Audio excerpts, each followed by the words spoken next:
Sees that dua I cannot make. So he kept on begging him. He said, let me give you a choice here.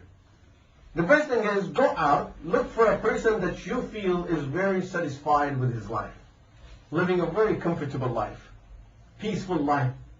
And then, if you ask me to make dua for you, for Allah to make you like that person, I'll do that. He said, yeah, that's good. That's fine. I'll do that. So he takes some time from him, and he goes out. Now he starts looking for someone. And he keeps on looking at different type of people. Yeah, this person looks like he's living a very good life, mashallah, with his business, with his family, satisfied, nice home, car, everything. Then he goes and he keeps on looking more. Okay, there's another person who is even, looks like he's in a better situation, a third person. Finally, he sees a person where he felt that this person is the best person. I mean, I see him having the best life in the world. And he sits there and he watches that person. That person had a big store and his children are working around him. He had 4 sons and they all are working for him. And that person is just sitting in his office and giving the instructions. And there are so many people that are working and 4 children are managing the whole business. And he follows the person to see his home, mashallah, beautiful castle. He sees his cars, he sees his business and everything. Very nice. So before he left, and he thought, I'm going to ask Al-Khidr to make dua for me that I become like this person. Then he said to himself, why not just talk to this person for a minute and confirm it with him. So he went in. He says, this is my situation, and I just need one thing from you. If you tell me that if you are really satisfied with your life, as long as you don't have any internal disease or something that I'm not aware of, then I'll ask Al-Khidr to make dua for me to become like you. And then I get that disease also with it. So this person says to him, listen, I don't have no disease. But never ask Allah to make you like me. No one in this world is going through situations that I'm going through. He says, I feel that I'm going through the worst situation in the world. Then he went on to explain what hardships he was going through. Without going into the details, the gist of it was that, the children you see here, they are not my children, they are my wife's children. And she committed the sin and had these children. And I had to cover up on her, so I just kept them. He said, do you think anyone is going through a situation that I'm going through in this world? What does all of this business mean for me? I feel that a poor man who doesn't have nothing, and his wife is honest, and he has a good family and children that are his own in his home, he is in much better situation than I am in. So this is the situation of this dunya.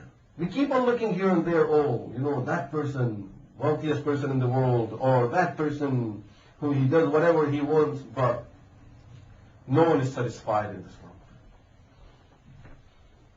And not only this, Rasulullah sallallahu alayhi wa sallam says in a hadith, أَشَدُّ النَّاسِ بَلَاءً الْأَنْبِيَاءِ. The people who go through the most difficulties in this world are Anbiya alayhimu salatu wassalam. Because this world is not designed for just providing the full comfort in this place. This is not for that. This is a place where people have to go through hardships. They have to struggle. They have to work hard in this world. And Anbiya alayhimu salatu wassalam were the hardest working people. So accordingly, they are struggling very hard.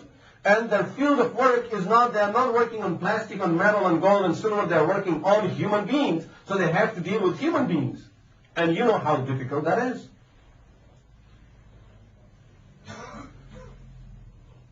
So the point that Allah subhanahu wa ta'ala is telling us in these ayahs, that this world is not a place that we should just keep on wishing for having total comfort and peace of mind and no difficulty and no hardship.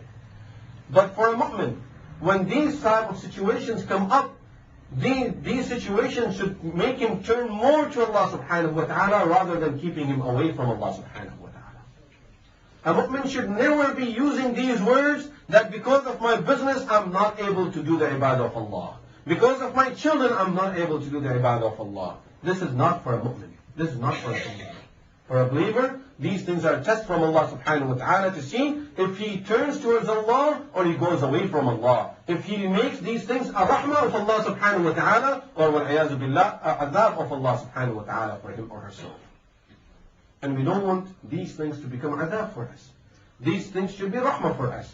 That in spite of all of these situations, the person is still turning to Allah subhanahu wa ta'ala. Still he's finding his time to fulfill the ibadah of Allah subhanahu wa ta'ala. Still this person does not do anything that will displease Allah subhanahu wa ta'ala. He's not running after haram. He's not trying to now, okay, because all the other doors of halal are closed for me, now I have to go and get into this haram, wal-'iyadhu billah. This person realizes that these are only from Allah subhanahu wa ta'ala. Allah is trying me and trying my faith and iman. I cannot give it up that easily. And regardless of what situation I go through, my iman is more valuable than anything else. And these things will only turn this person more and more to Allah and make him realize that even if the whole world will close the doors of rizq for him, if Allah will open the doors of the rizq, he could get anything and everything he likes to get in this world.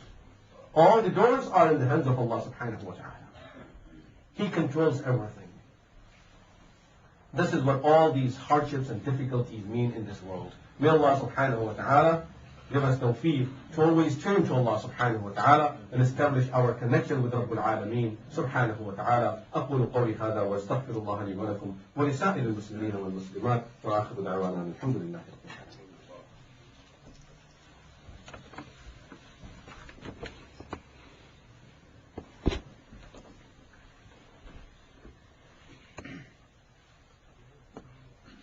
الله أكبر الله أكبر الله أكبر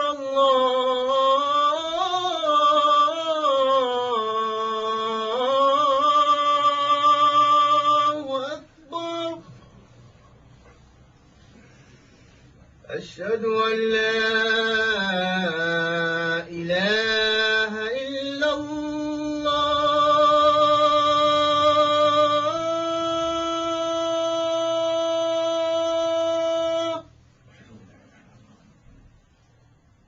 أشهد أن لا إله إلا الله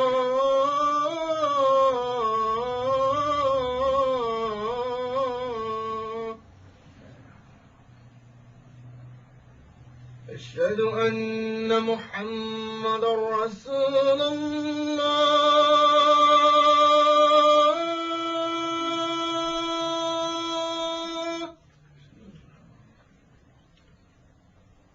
أشهد أن محمدا رسول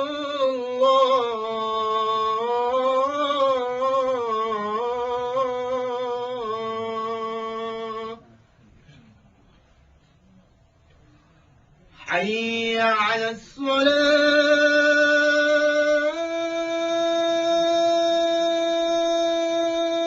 الصلاة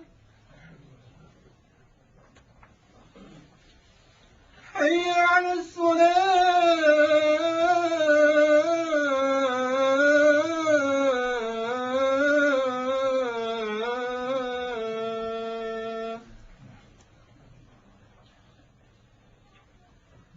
حي على الفلاح